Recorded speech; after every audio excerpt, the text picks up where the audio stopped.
Yes. It is that's so crazy. It's so crazy. It's crazy. I want to show this video of AOC calling out Congress for insider trading. And don't worry, I will also do a little AOC bashing. Have no fear. Just because she said something that I agree with does not mean I won't also bash all of her shit that she's been responsible for or given up on, apparently. But anyway, here she is talking with Jon Stewart, and fascinating clip. There need to be Democrats who walk the walk and talk the talk.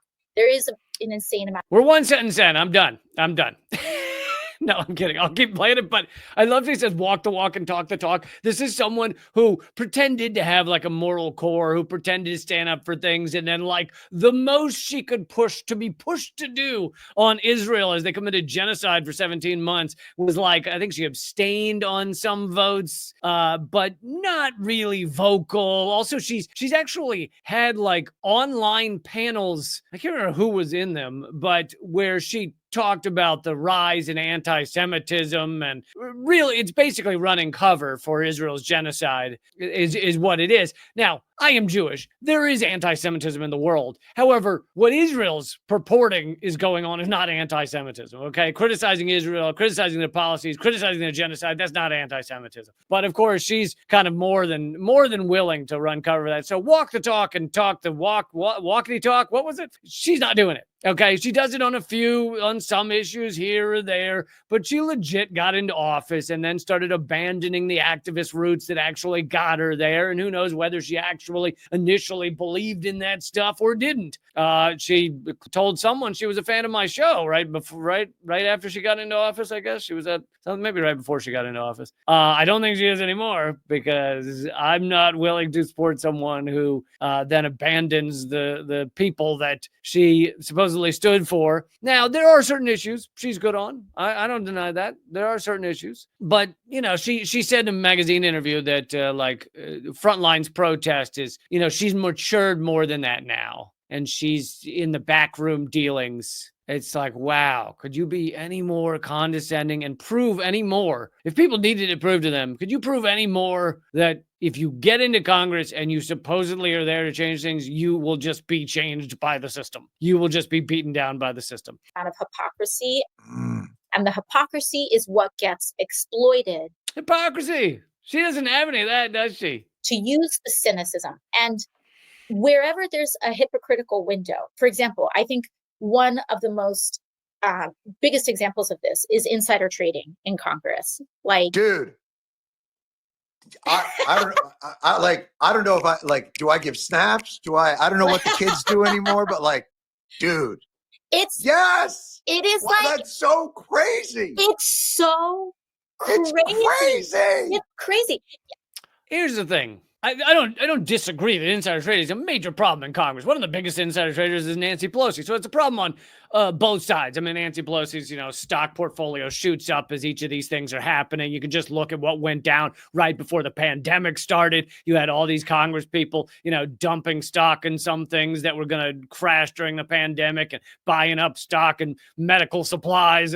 Like their stock choices did amazing right before the pandemic as it unraveled. So it's not that I disagree with what she's saying, but what neither she nor Jon Stewart really get to is the root, the heart of this system. Because insider trading is indicative of a form of greed and corruption, which the entire system is meant to cement, to codify, to hold on to allow, okay? And so for them to just go, oh no, it's just the insider trading. It's just the moment that a congressperson gets some information and then goes and changes dumps some stock or buys some stock. That's the moment that you really see corruption. Oh, really? It's not this crazy like revolving door where 1 minute they're in Congress, the next they're back at a corporation, the Dick Cheney, Halliburton revolving door style bullshit where say, oh, he's the head of Halliburton. No, he's in Congress giving, not in Congress, he's a vice president, really president of the United States, giving all the contracts to Halliburton. Oh, he's back out of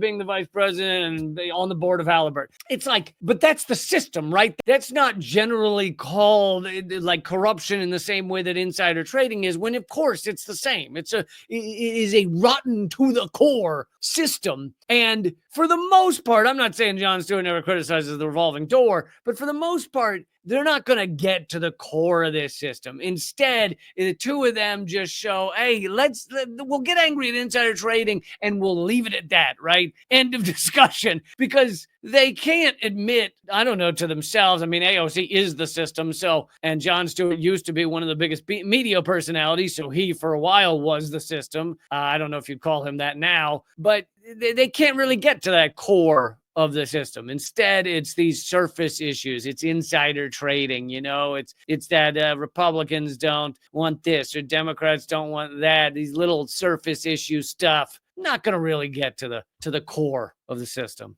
I mean, like and this is the thing. It's like people think that everyday people are stupid. I'm like, do you all really think that people don't see this shit? Like, they sit on a committee, they get information about a drug or a contract or a thing. They immediately make a call. The stockbroker changes things, and their portfolio swells. Explodes. It explodes. What are we doing? And you're doing this on public trust. Right. On like taxpayer finance, public, facilities. Like, it, of course. You're regulating the market that you're trading on. Exactly. And you run the casino.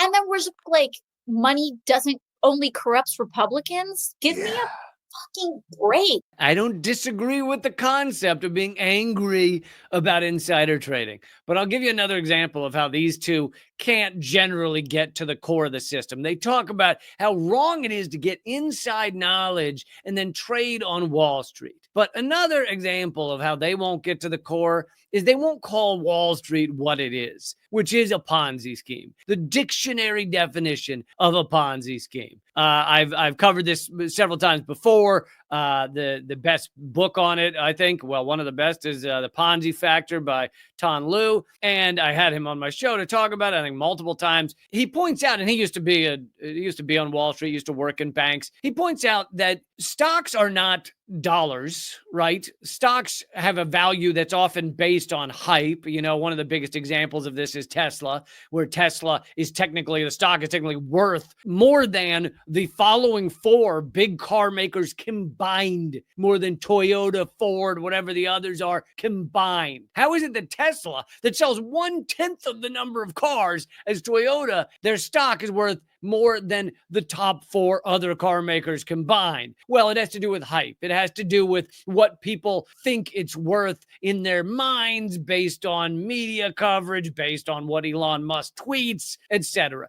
But where's the actual worth? And if we're going to pretend that fiat dollars have some worth in our society, where is the actual worth? Well, it just comes from buying the stock, which is not, holding the stock is not actually worth anything until you sell it. It's zero. In fact, if you read the fine print, it says the company owes you essentially nothing for that piece of paper, which is not a piece of paper anymore. So the worth comes from reselling it. Basically, convincing somebody else it's going to be worth more. That's where the money, the vast majority of it comes from. And it's the dictionary definition of a Ponzi scheme. If you read the SEC's definition of a Ponzi scheme, it is something that doesn't have worth, that the only worth is when you find new members to come in and pour their money in. The only place where they claim that there's a difference between a Ponzi scheme and Wall Street is they say, oh, well, a Ponzi scheme is based on false information or lying to the public. These companies, it's all marketing, publicity. It's all lies in one form or another. It's telling people to wrap their self-worth up in a McDonald's hamburger so the stock goes up a little. It is all piles of bullshit in order to make their stock do well for the next quarter. And so it is a Ponzi scheme. And the only reason I bring that up is just to say that is the level of truth that these guys, AOC, Jon Stewart, others who may be saying some other correct things, it's the level they can't get to. They can't go that far, right? Because that would then harm the trust in Wall Street, in the American stock market, in the American experiment. We can't harm that trust, right? Can't harm Wall Street like that.